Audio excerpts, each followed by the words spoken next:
You've taken the phone, you've set the timer, you've had the lecture, and somehow every single time you're back to square one. And the fight is worse than the screen time ever was. What if the problem isn't the screens? What if it's the system? Because there is one that works, and I'm going to give it to you today. Listen in. Welcome to the Single Parenting Reset Show, the go-to podcast for single parents of tweens and teens who want to manage screen time, strengthen communication, and build stronger family connections. I'm your host, Tess Connolly, parent and family coach, licensed clinical social worker, and a solo mom to a teenage son. Welcome to the Single Parenting Reset Show. I am Tess Connolly, and if screen time is a daily conflict in your home, and if you feel like the villain every time you try to set a limit, today I'm going to give you something that actually changes the dynamic. Here are your 3 takeaways from today's episode. 1, why just take it away approach triggers an outsized reaction in tweens and teens, and what's neurologically happening in that moment. 2, the specific reason single-parent households have a harder time making screen time limits stick, and it's not what you think. And 3, a 3-part framework for screen time limits that hold without a daily war. Let's do this. I want to start with something that reframes this whole issue. For your teenager, their phone is not a toy.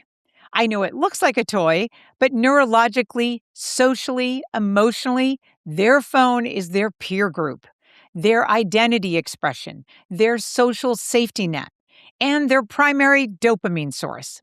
So when you take it away without warning or without a clear system, their brain experiences something that looks like a threat response. Their stress response spikes, and their reaction looks disproportionate to you because the perceived loss is enormous to them. This doesn't mean that you don't limit screens. It means you need a system their nervous system can predict, and predictability is what dramatically reduces the explosion. Now, here's the single parent part, and this one matters.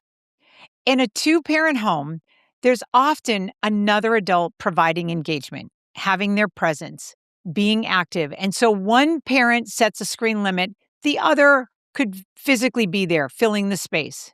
In your home, you are doing drop-off, pickup, dinner, homework support, emotional check-ins, and you're trying to hold down your own life and work at the same time. The moments when you most need your child to be occupied, when you're on a call or when you're cooking, when you're just depleted, are the moments the screen is doing something genuinely useful for your household. I'm not saying screens are fine without limits. I am saying the guilt that you may feel, the sense that you're failing because your kid watches more than the pediatrician recommends, that guilt is not calibrated to your actual reality. We all know this. You are not failing, you're surviving, and you are doing it largely alone. So give yourself some grace. Okay, here is the 3-part framework I want to talk with you about. I call it predict, agree, and follow through. Number 1, predict. Predict means that your teen always knows in advance what the screen time limits are. Not announced in the moment, they're established ahead of time. In this house, phones come into the kitchen at 9 o'clock on school nights. That's the standing rule. That's our agreement. The brain can handle limits it sees coming. Predictability alone reduces blow-ups dramatically. Number 2 is agree. Agree means your teen has had some input in designing the limits because teens follow rules that they have had a voice in at a much higher rate than when they are simply imposed on them.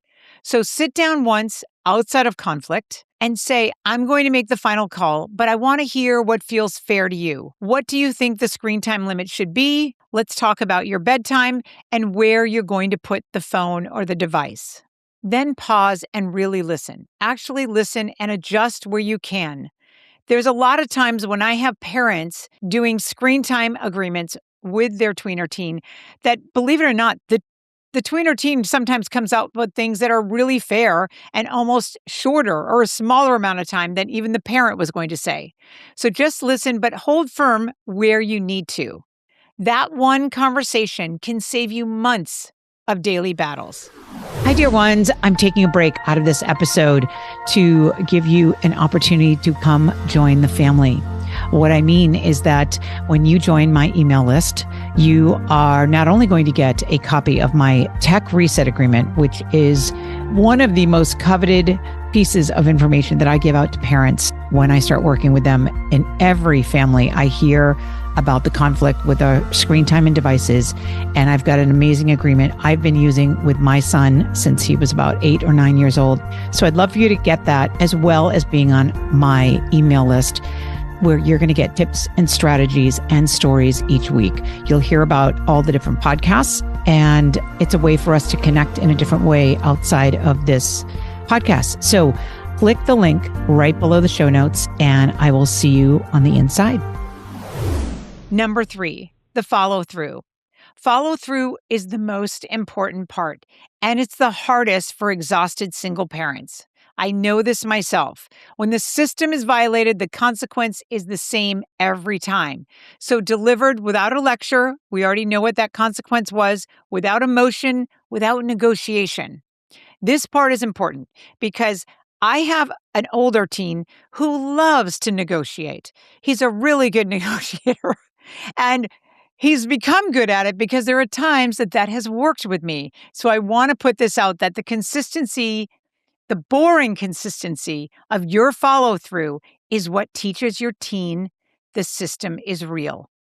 And the drama and negotiation teaches them it's not. So it's really important to stay consistent once the rules are established, and preferably I have them written down and put up on a whiteboard so everyone can see it. Keep doing it and let them know we're doing this together. This teaches a lot more than 100 lectures ever will about screen time. So here is your reset. 1, your teen's outsized reaction to losing their phone can be a stress response, not just dramatics, and a predictable system dramatically reduces this response. Number 2, as a solo parent, you cannot emotionally enforce limits every day. The system that you put in place has to do the work so you don't have to all the time. Number 3, predict, agree, and follow through. Consistent, boring enforcement. That's what works. So this week, have one conversation where you establish or reset the standing screen rules. One conversation now saves you months of daily fights. And if you want help building an actual system for your specific home and your child, go ahead and book a 45-minute parent reset call with me. We'll figure out exactly where it's breaking down and how to fix it. You'll find the link in the show notes right below this episode. You are worth a household that runs without daily conflict. Let's build it. I'll see you next time. Thank you so much for listening. Thanks for tuning in to the Single Parenting Reset Show. Remember, I'm here with you twice a week. Every Tuesday, I answer your questions about parenting tweens and teens, real-life challenges with real reset strategies. Every Thursday, I bring you conversations with experts and guests who get what it's like to raise middle and high school kids on your own. And hey, if screen time has become a daily battle in your home, because let's be real, it is for most of us, I've got something to help. Grab my Tech Reset Agreement. It's a simple guide to help you create a clear, calm plan around screens without being the screen time police. Just click the link in the show notes and get your copy. Your reset starts now. Until next time, keep going. You're not doing this alone. I'm right here alongside you.